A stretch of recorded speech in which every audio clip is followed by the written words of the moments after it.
You probably have one within arm's reach right now. A tiny bent wire that has barely changed in over 100 years and carries a stranger story than you would ever expect. For most of human history, keeping loose papers together was a genuine daily problem, and the solutions were surprisingly painful. The standard method from the 16th century onward was the straight pin, pushed directly through a stack of documents, tearing the fibers and leaving permanent holes in every page. By the 19th century, government offices tied their documents with actual ribbon, red ribbon, in official settings, which is where the phrase "cutting through red tape" genuinely comes from. As offices industrialized through the 1800s, paper multiplied. Clerks managed enormous stacks held together by pins and ribbon, cumbersome, slow, and destructive to the pages themselves. Then came cheap, mass-produced wire, a side product of the Industrial Revolution. Inventors began to wonder, could a single bent wire do the job better? Throughout the 1880s and 90s, dozens of patents appeared for wire-based paper fasteners. Most were stiff, difficult to apply, or prone to snagging on everything they touched. Sometime in the early 1890s, a new clip appeared. Produced by the Gem Manufacturing Company in England, it used a double oval loop, one inner, one outer, that slid cleanly over a stack of pages. The key was the inner loop. It spread pressure evenly across the pages rather than digging in at a single point. The clip held without tearing. Elegant, cheap, and strong. Here is the first mystery. The Gem Manufacturing Company left almost no records, and the designer of that double oval shape has never been definitively identified. The invention exists, but its inventor does not. By 1899, the Gem clip was appearing in American office supply catalogs, imported from Britain, selling briskly to offices that had grown tired of pins. The Gem name became so associated with the design that in some countries, the word for any paperclip, regardless of brand, became simply Gem, a company name swallowed by the language. In 1899, a Norwegian inventor named Johan Voller applied for a patent in Germany for a wire paper fastener. 2 years later, in 1901, he received a U.S. patent as well. Here is the crucial detail. Voller's design was not the Gem clip. His version lacked the inner loop entirely, a simpler, less functional shape that never went into wide commercial production. Despite this, Norway embraced Voller as the father of the paperclip. By the 20th century, Norwegian textbooks credited one of their own with inventing the world's most common office tool. In 1989, Norway erected a giant paperclip sculpture near Oslo as a monument to Voller. The statue depicts a gem-shaped clip, not Voller's actual design. The monument outlived the myth it was built on. To be fair, Voller had a real patent and was a genuine inventor. He simply wasn't first, and his design wasn't the one that conquered desks. History is full of people who got the monument, but not the priority. The person who may deserve more credit is an American named William Middlebrook. In 1899, he patented a machine designed specifically to manufacture the Gem-style clip, the tool that made mass production possible. A Middlebrook-style machine takes a continuous reel of wire and bends it through a precisely timed sequence, inner loop, outer loop, final curl, producing a finished clip in a fraction of a second. Modern production runs at remarkable scale. By some estimates, more than 20 billion paperclips are manufactured worldwide each year, though the exact figure is difficult to verify. Most clips are made from low-carbon steel wire, sometimes coated in plastic for grip or color. The underlying metal shape has not fundamentally changed in over a century.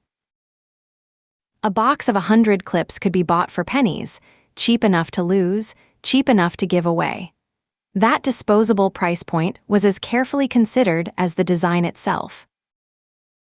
Through the early 1900s, the paperclip became standard equipment in offices across Europe and North America, reliable enough to trust with important documents, disposable enough never to worry about returning. Filing systems, correspondence bundles, carbon copies stacked in order, all of it depended on a fastener that could be applied and removed without marking the page. The paperclip quietly made modern office work possible. In April 1940, Germany invaded Norway.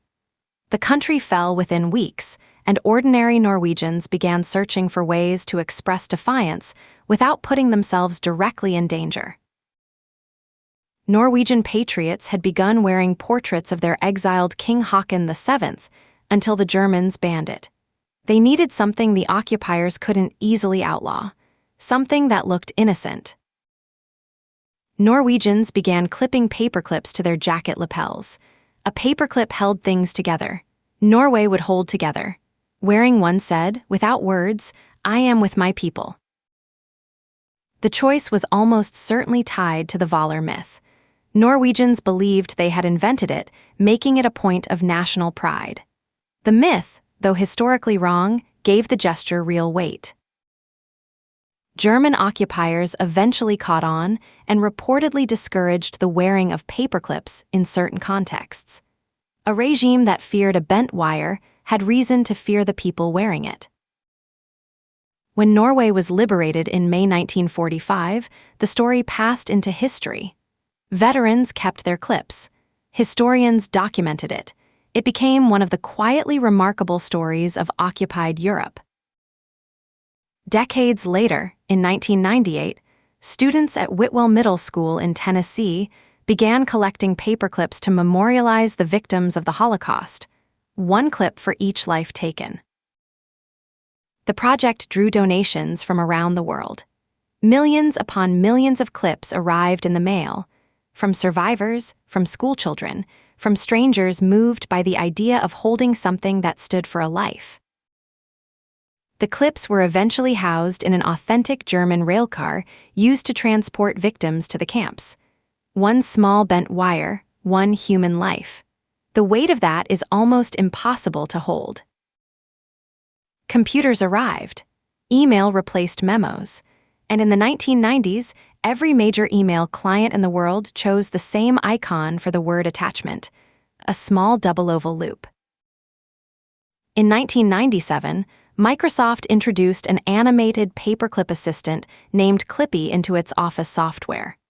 Widely despised, retired in 2001, but for 4 years, it was the most recognizable face in personal computing. The icon outlasted Clippy.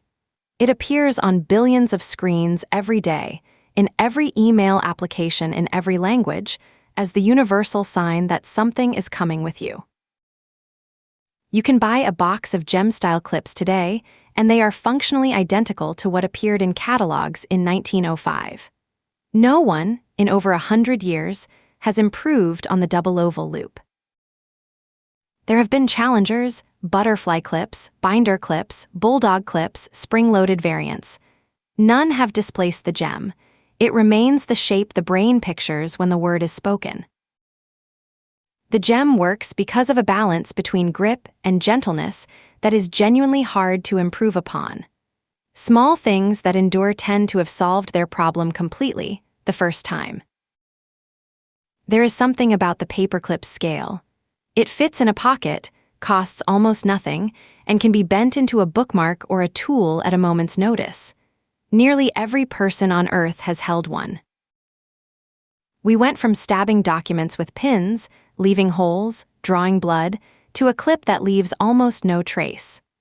A genuine improvement in daily life, accomplished quietly between the cracks of larger history.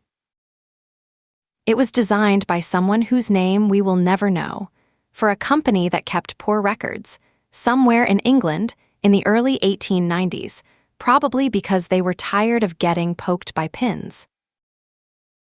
Johan Valor died in 1910, never having commercialized his design. The monument near Oslo came almost 80 years later, a real inventor, credited with someone else's shape. the statue still stands. This is the thing about origins. The objects we reach for without thinking, the ones so common they become invisible, often carry the longest histories and the most surprising turns. A piece of wire bent into a loop held a nation together under occupation, became a memorial for the uncountable dead, and became the icon billions of people click daily without a second thought. This is Origins. Subscribe and come back tomorrow. There's a new origin every single morning.